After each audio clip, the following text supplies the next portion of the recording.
자, 실제로 문제가 작년도 문제죠, 그죠? 그러면은 우리는 이런 문제를 보면 어떻게 쓰지? 어떻게 쓰지? 뭘 써야지? 그냥 멍하지 않아요? 멍하잖아. 그럼 어떤 순서로 사고해야 되는지를 우리가 익혀야 될 거 아니야. 그러니까 그걸 제가 설명을 드릴게요. 자, 일단 문제를 읽어봅시다. 대학이 나에게 묻는 건 뭐예요?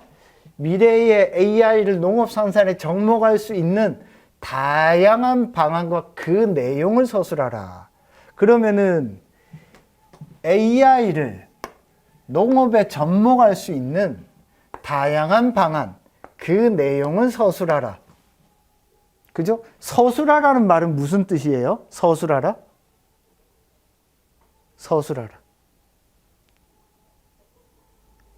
여러분은 내가 질문하면 싫어하는구나. 서술하라가 뭐예요? 서술하라.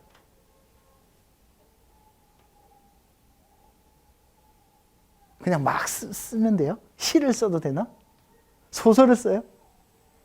자, 논술 문제에서 서술하라는 말은 전부 다 이렇게 생각하세요. 논술하라고 생각하면 돼요. 논술하시오.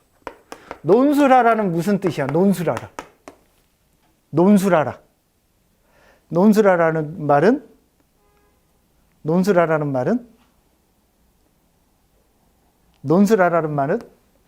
자신의 견해를 쓰라는 뜻이에요. 자신의 견해. 내가 생각할 때 이러이러한 분야에서는 어떤 장점이 있고 이러이러한 분야에서는 어떤 단점이 있고 농업에서 적용될 수 있는 이 분야에는 적용되지만 저 분야에는 적용이 안 됩니다. 자, 서술하라는 말에는 자신의 견해를 쓰는데 이게 그냥 시를 쓰거나 수필을 쓰는 게 아니잖아. 그렇기 때문에 이 말에는 뭐가 담겨 있어요? 자신의 주장, 자신의 견해를 쓰되 그 뒷받침하는 이유 근거를 반드시 제시해야 돼요. 자, 학생들이 착각하는 게 있어요. 논술을 선생님도 아까 얘기했잖아요. 농업에 관련된 배경 지식이 공부의 7, 80%라면서요. 최소 50%라면서요. 그럼 배경 지식만 막 쓰면 되나요? 그게 아니에요. 그래서 쓰기가 20, 30% 필요해요. 근데 쓰기 기술만 있다고 해서 답이 나오냐? 그건 또 아니야. 배경 지식이 없으면 쓸 게 없잖아. 무슨 말이냐면 AI를 농업 생산에 접목할 수 있는 다양한 방안과 그 내용을 서술하라고 할 때 다양한 방안을 내가 한 100개 정도 찾았어. 100개 다 쓸 거예요? 그럼 뭘 써야 돼? 내가 생각할 때 농업에 있어서 가장 크게 영향을 미치는 걸 써야 될 거 아니야. 그러면 나는 설득을 해야 돼. 누구를? 채점자를 설득시켜야 될 거 아니야. 다른 어떤 것보다 이게 진짜 중요해요. 다른 어떤 영역보다 이 영역에서 AI가 진짜 필요해요. 그걸 설득해야 돼요. 그걸 써야 된다는 뜻이에요. 무슨 말인지 알겠어요? 지식을 쓰는 게 아니에요. 왜? 내가 선택한 첫 번째, 두 번째 분야가 다른 어떤 분야보다도 훨씬 더 AI가 농업에 미치는 영향이 큰지를 뭘 해야 된다? 논리적으로 증명하셔야 돼요. 이유 근거를 제시하면서 논리적으로 증명을 하셔야 돼요. 이게 논술이에요. 그래서 논술은 여러분이 어떤 주장을, 어떤 자기 견해를 쓰더라도 아무도 안 말려요. 아무도 야단 안 쳐요. 뭐만 있으면 이유, 근거의 논리적 타당성만 있으면 다 정답이다. 무슨 말인지 알겠죠? 그러니까 쫄 필요가 없어. 자, 그래서 이렇게 서술하세요라는 말이 들어있죠. 이걸 뭐라고 부르냐면 대학이 나에게 묻는 질문이에요. 대학이 나에게 묻는 질문. 내가 이걸 중심으로 글을 써야 돼. 이걸 뭐라고 부르냐? 저는 뼈대라고 부릅니다. 뼈대. 나는 전부 다 다양한 방향과 내용을 서술해야 돼. 그러니까 다양한 방안을 쭉 쓰고 그 안에 있는 디테일한 내용을 쓰는 게 핵심이에요. 이 글의 전체. 알겠죠? 이게 핵심 뼈대야. 이거 말고 다른 거 잡다한 내용 쓰면 어때? 글이 3000%로 빠져버려요. 그래서 논술은 빨리 뼈대를 찾아야 돼요. 대학이 나에게 무엇을 물어보는지. 자, 그 다음에 다양한 방안과 내용을 서술하라 그랬어. 다양한 방안이면 최소 몇 개여야 돼요? 최소 2개는 한 개만 쓰면 절대 안 돼요. 두 개 썼다. 이것도 뭔가 다양해 보이진 않잖아. 내가 만약에 쓴다면 최소 3개는 쓸 거야. 최소. 그러면 적어도 야, AI가 이런 분야에서 어마어마한 변화, 혁신, 우리 농업을 완전히 뒤바꾸겠네? 이걸 설득력 있게 써줘야지. 얘는 뭔가 아는 놈이구나 라는 생각이 들 거 아니에요. 그죠? 다양한 방안이라는 말을 딱 보는 순간 뭐 최소 3개는 써야 되겠죠. 그죠? 이건 뭐예요? 뼈대에 해당되는 질문에 대한 답을 하기 위해서 필요한 뭐예요? 조건이에요. 조건. 논술 문제에 조건이 붙어 있으면 그 조건을 칼같이 지켜야 돼요. 칼같이. 조건을 지키지 않는다? 바로 감점이에요. 지 마음대로 써놨어. 안 돼. 무슨 말인지 알겠죠? 자, 그 다음에 미래의 AI를 농업 생산에 접목할 수 있는. 그러면 미래의 AI를 농업 생산에 접목할 수 있는 다양한 방식이에요. 그죠? 다양한 방안입니다. 이게 뭐예요? 주제죠, 주제.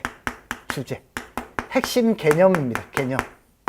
그래서 여러분이 논제, 질문을 딱 보면 일단 분류를 해야 돼, 분류를. 뼈대, 조건, 개념을. 그러면 글은 어떻게 될 것 같아요? 글은 이런 형태로 잡힙니다. 논제를 딱 보면 어떻게 해야 된다?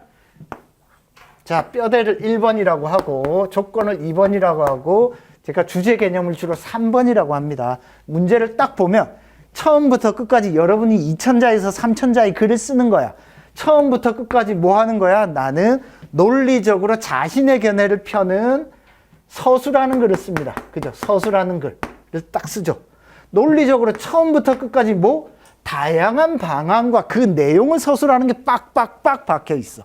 그걸 머릿속에 딱 넣어놔야 돼. 그게 뼈대야, 뼈대. 그 과정에서 뭘 지켜야 돼요? 뭘 지켜야 돼? 다양한 방안이라고 했으니까 이건 뭐예요? 다양한 방안. 다양한 방안으로 써요. 다양한 방안. 이건 뭐예요? 조건이에요, 조건. 그래서 뼈대가 1번이면 조건은 2번이에요. 알겠죠? 그 과정에서 어떤 내용을 중심으로 써야 돼요? 미래의 AI를 농업 생산에 접목할 수 있는 걸 중심으로. 요거 뭐야? 주제를 중심으로. 그러면 내가 쓴 글이 이 주제와 하나도 관련이 없는 게 하나라도 들어있다? 그럼 바로 감점이에요. 이것과 관련 없는 게 들어있으면 안 돼. 다 이것과 관계된 뭔가가 들어있어야 돼. 그러면은 주제와 관련 없는 문장이 하나라도 들어있으면 안 되는구나. 그래야지 일관성, 통일성 있는 글이 생깁니다. 그래서 문제를 딱 보면 뼈대를 딱 찾고 뼈대를 쓸 때 지켜야 될 조건. 나는 전부 다 이걸 가지고 써야지. 쓰다 보면요. 진짜 제가 학생들 가르치다 보면 깜짝 놀랄 정도로 글을 쓰다 자기 필에 취해가지고 글이 3,000포가 있어요.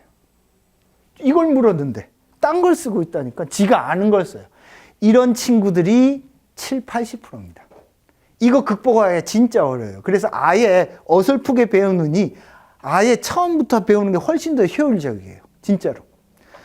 왜냐하면 작년도도 이렇게 조금 자기가 이 농업 관련 대학을 나왔기 때문에 농업 관련해서 아는 게 있어. 글만 쓰면 지 아는 거 써. 그런 친구가 있다니까요. 물어보는 걸 안 쓰고. 근데 고집도 엄청 세요. 되겠어요? 안 되지. 그런 애들이 꼭 매년 한 명씩 있어.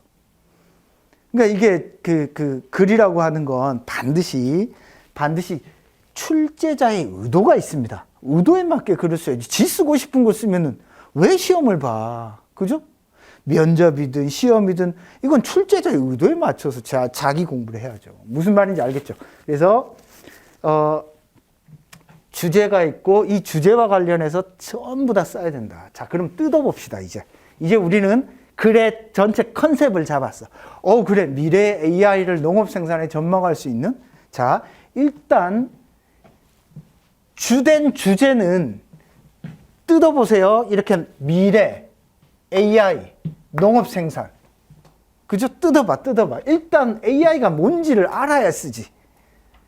AI가 뭐예요? AI? 인공지능 강화학습이죠. 인공지능. Artificial Intelligence, 인공지능. 아니, 이게 도대체 우리 산업에 쓰여요? AI가? AI? 게임할 때? 게임할 때 오토 뭐 그런 게 있다던데? 아니, 인공지능이 우리 일상생활에 쓰이는 거 얘기 한번 해봐봐. 아니, 내가 인공지능이 산업에서 어디에 쓰이는지도 모르는데 농업에 어디에 쓰이는지 어떻게 알아? 인공지능 자율주행 자동차. 그런 게 떠올라야지. 그런 게 떠올라야 될 거 아니야. 그럼 뭐 하면 돼? 인공지능 트랙터 만들면 될 거 아니야. 실제로 미국에 있어요. 호주에도 있어. 캐나다에 어떻게 하는지 아세요? 요만한 작업실이야. 요만한 작업실이에요. 트랙터 기사들이 여기에 출근을 해. 캐나다는 다 평지잖아요. 여기에 출근해가지고 모니터 화면에 트랙터의 운전석 화면이 보여요. 근데 거기는 어디냐? 300km 떨어진 농장이야. 거기에서 운전을 검색해봐 찾으면 나와요. 제가 여러분 단톡방 만들어서 매주 읽을 만한 뉴스들을 제가 링크를 올려드리거든요. 그 정도만 읽어도 돼. 알겠죠? 그러니까, 그래서 어떻게 하냐? 출근합니다. 출근을 해서 여기서 조정하고 여기서 끝내요. 그 나가. 300km 떨어져 있어. 5G와 같은 무선 조정이라든지 이런 게 발달하니까 그렇게 되는 거야. 미국에 있는 인공지능 트랙터, 어떻게 해요? 아침에 해놓으면 지가 알아서 갔다 와요. 2개가 있는데 수확하는 게 하나 있고, 땅 가는 게 하나 있고, 수확기가 있어요. 그러니까, 여러분 혹시 고구마나 감자 캐 보신 적 있어요? 기계로 안 하면 생노가다예요. 허리 부사집니다. 제가 농사 짓잖아요. 제가 마누라가 작년에 몇 평이지? 저희 500평 정도 되는, 500평인지 800평인지 내가 좀 애매한데, 거기에 고구마를 심었거든요. 어느 날 갑자기 고구마를 캐러 가세요. 갔더니 저는 사실 밭일 많이 안 해요. 저 학원에 수업하기 바쁘고 자료 만들기 바빠서 일주일에 한두 번 정도 도와주거든요. 그냥 시키는 것만 하고 옵니다. 제가 허리가 끊어지는 줄 알았어요. 근데 기계로 고구마 캐는 기계로 하잖아요. 1시간이면 다 할 걸 하루 종일하고 왔다니까요. 그러니까 AI가, 인공지능이 농업 생산에 어마어마한 영향을 미쳐요. 여러분 또 인공지능 쓰이는 거, 뭐 인공지능 자동차, 또 인공지능 쓰이는 거 또 얘기 한번 해보세요. 또 뭐 있어? 알아야 떠올릴 거 아니에요. 인공지능. 여러분 머리가 인공지능처럼 잘 안 돌아가는 것 같은데요. 죄송합니다. 쓸데없는 농담에서. 인공지능 또 어디 쓰여요? 쓰이는 데 없나? 알파고 뭐 바둑 두는데? 근데 그거는 뭐 농업에 연결할 게 없잖아. 예를 들어 여러분들 옥션이나 아니면은 이베이나 아니면 아마존이나 뭐 지마켓이나 이런 온라인 마켓 이용하죠. 그럼 물건을 사고 나면 뭔가 추천 상품 이런 거 뜨죠. 그죠? 그리고 여러분 뭐 하고 나면은 뭐 카카오 채팅봇이 어쩌고 저쩌고 나오죠. 그런 게 다 인공지능이에요. 그래서 4년 전에요. 옥션이랑 4년 전에 이베이하고 알리바바하고 이런 데서 전부 다 예전에는 MD 추천이라고 있었잖아. 그죠? MD가 뭔가 추천 상품을 골랐잖아요. 그게 뭐냐면 사람이 하던 일이야. 근데 이제는 인공지능이 어떻게 하냐? 사람들의 쇼핑 패턴과 트렌드를 쭉 분석을 해서 인공지능이 추천을 해줘요. 얘한테 이거 지르면은 이걸 보여주면은 이거 구매할 것 같은데? 그래서 3, 4년 전부터 전부 다 바뀌었어요. 그게 왜 그렇게 됐냐? 처음에 우리나라 같은 경우에 옥션이에요, 옥션. 옥션이 이베이가 인수했잖아. 옥션과 지마켓이 MD가 추천하는 물건하고 인공지능이 추천하는 물건하고 처음에는 같이 했어요. 도입을 했을 때.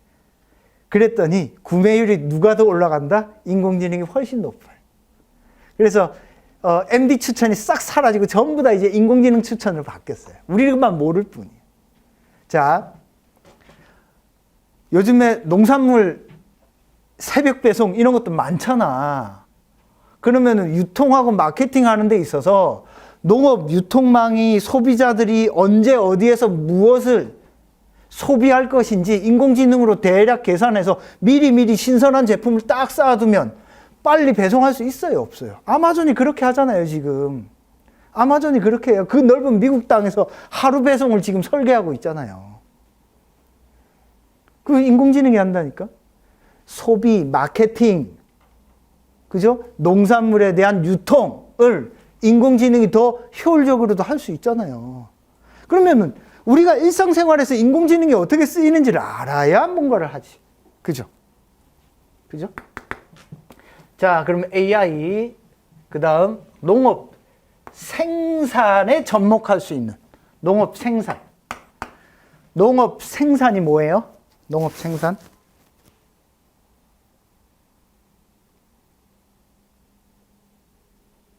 진짜 저랑 싸우자는 얘기예요. 왜 얘기를 안 해? 얘기 좀 해봐요. 농업 생산이 뭐예요? 농업 생산. 농업 생산에 접목할 수 있다. 응? 농산물, 그죠? 농산물이죠. 농산물. 그럼 생산에 영향을 미치는 요소는 뭐예요? 인력, 그죠? 인력. 또 환경, 자연환경, 그죠? 어마어마하게 중요합니다. 그 중에서도 토지. 보통 생산 요소가 노동, 환경, 토지가 들어가잖아요, 그죠? 또 농업 생산. 뭔가 우리가 경제 활동을 통해서 생산을 하려면 필요한 게 뭐야?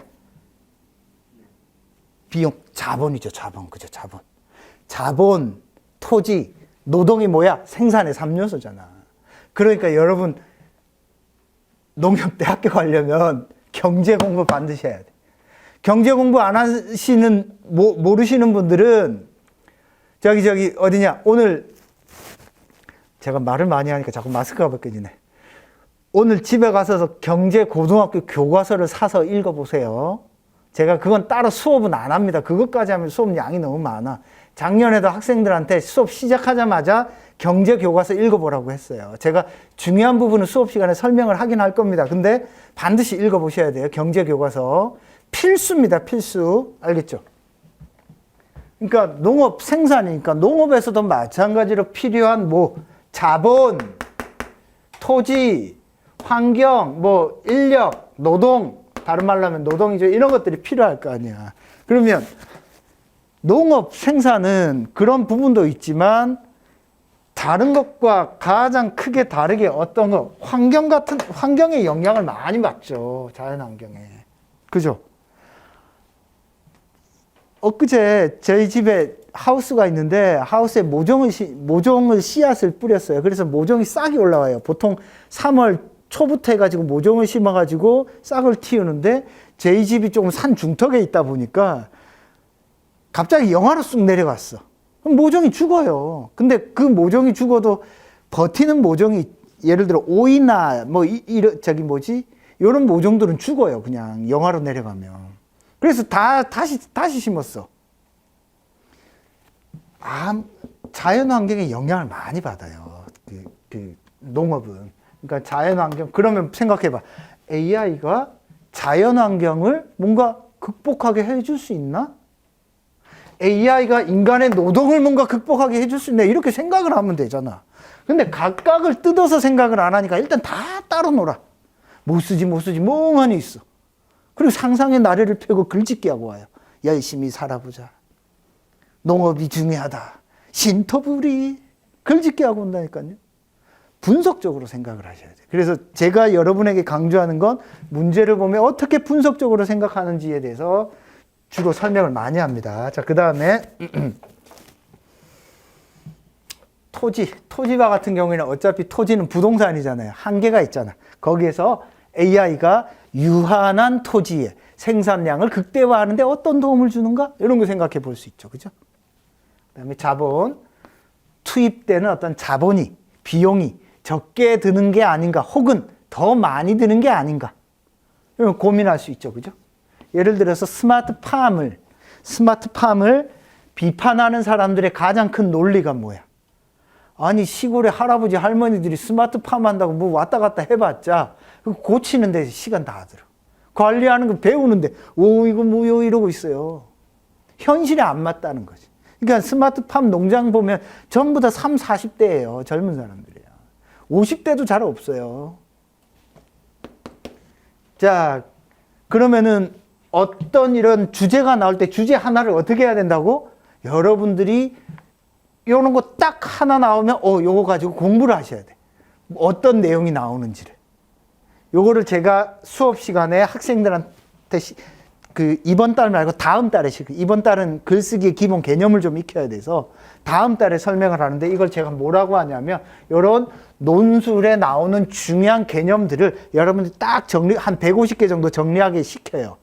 그걸 모듈을 하라고 해요, 저는. 이런 개념들을 어떻게 해야 되냐면 모듈화 해야 돼, 모듈화.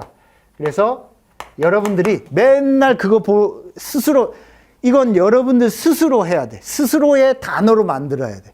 그래야지 이게 눈만 감아도 딱 봐도 그냥 쓸 수 있어. 근데 이거를 여러분이 안 만들고 누가 만들어 놓은 거 베끼잖아? 그러면요 자연스럽게 안 나와요, 글이.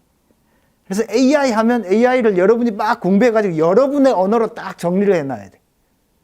한 단락 정도로. 알겠죠? 그렇게 제가 작년 학생들 한 150개 정도를 시켰어요. 무슨 말인지 알죠? 그러면은, 요런 거 나올 때 이거 가지고 써야지. 그 다음에, 그건 기본이야. 그걸 조합해서 버릴 거 버리고 쓸 거 써야지. 그렇게 해서 공부를 하는 겁니다. 알겠죠? 자, 그 다음에, 이게 가장 중요한 개념어네요, 두 개가. 농업 생산에 접목할 수 있는 다양한 방안. 근데 이게 미래잖아, 미래에. 이거는 왜 들어갔을까? 아니, 미래라는 말을 안 넣어도 되잖아요. 그렇지 않아요? AI를 농업 생산에 접목할 수 있는 다양한 방향과 그 내용을 서술하 이렇게 해도 되잖아. 그죠? 근데 미래라는 말을 왜 넣어놨어? 그냥? 뭔가 논술 문제에 들어있을 땐 그걸 활용을 해줘야 돼. 미래는 시간의 개념이죠. 그죠? 미래라고 하는 말은 뭐야? 과거가 있고, 현재가 있을 거 아니야. 그죠? 그러면 이 말에는 뭐가 들어있어요? AI가 발생하기 전의 농업과 AI가 등장하면서 바뀌는 농업 간의 차이를 학생이 인지할 수 있냐 없냐에 대해서 파악하고 싶은 의도가 들어있는 거예요. 이런 말에. 문제 하나 낼 때 그냥 대충 내는 자세 아니에요. 설령 대충 냈다고 하더라도 여러분이 대충 보면 안 되지.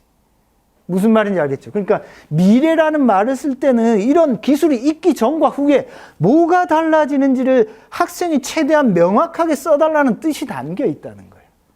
무슨 말인지 알겠죠? 그래서 논제를 꼼꼼히 보는 게 정말 중요합니다.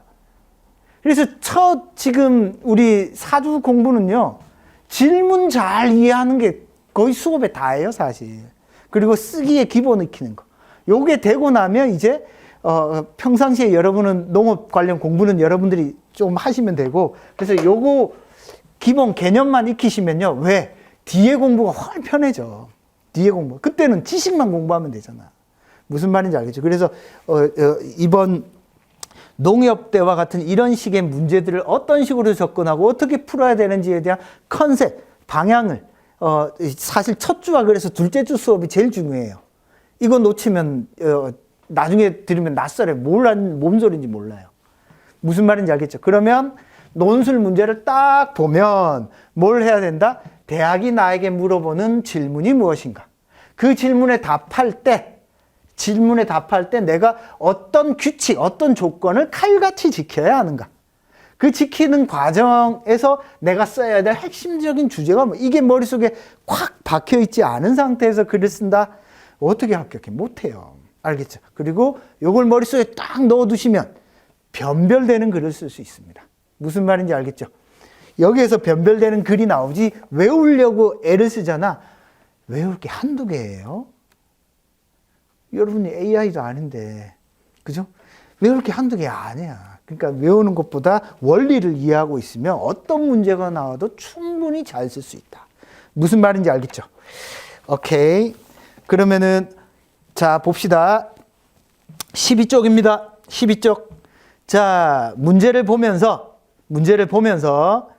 밑줄 쳐보세요. 뼈대, 조건, 개념어 2번, 3번, 4번, 5번 5번까지 해서 10번까지 그냥 쭉 밑줄을 한번 그어보고 밑에 뼈대에 1번 그죠?